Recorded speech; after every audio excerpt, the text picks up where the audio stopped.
Hello class, इससे पहले video में हमने क्लास 10 के चैप्टर नंबर 9 के क्वेश्चन नंबर 12 तक कंप्लीट कर लिया था। आज हम क्वेश्चन नंबर 13 को शुरू करेंगे और उसे खत्म करेंगे। तो देखिए क्वेश्चन नंबर 13 क्या कह रहा है।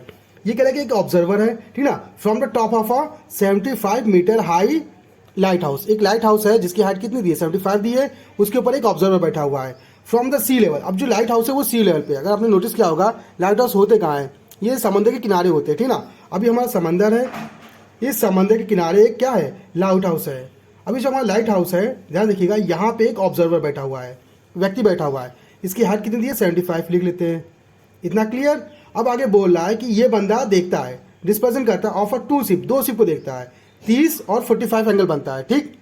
अब हमें नहीं पता कि शिप किधर है, क्या पता शिप इधर भी हो इधर भी हो, हमें नहीं पता। तो आगे इसने बोला है या हिंट दिया है, if one ship is exactly behind the other, मतलब एक शिप दूसरे शिप के पीछे है, सेम साइड है लाइट हाउस के, मतलब लाइट हाउस के सेम साइड दोनों ही होंगे और दोनों शिप एक दूसरे के पीछे होंगे।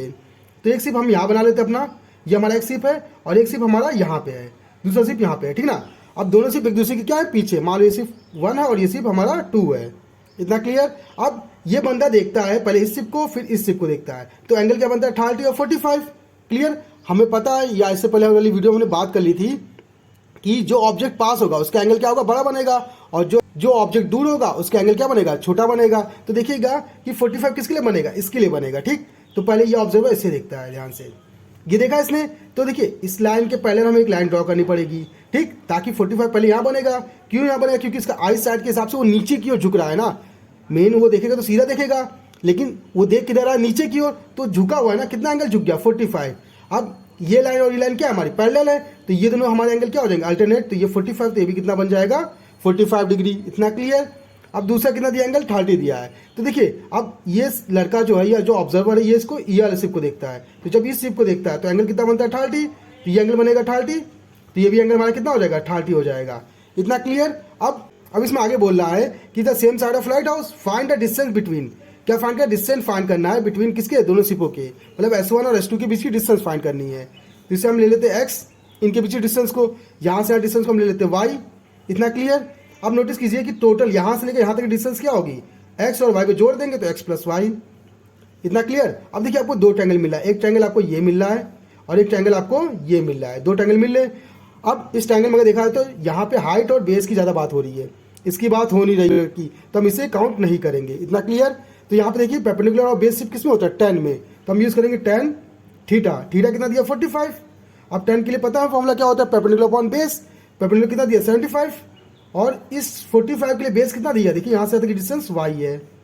इतना क्लियर। 10 45 की वैल्यू क्या होती है, 1, तो यहाँ 1 आ जाएगा, equal to 75 upon Y. Y upon में देगा तो मल्टीप्लाई, तो वाई इक्वल टू क्या आएगा, 75।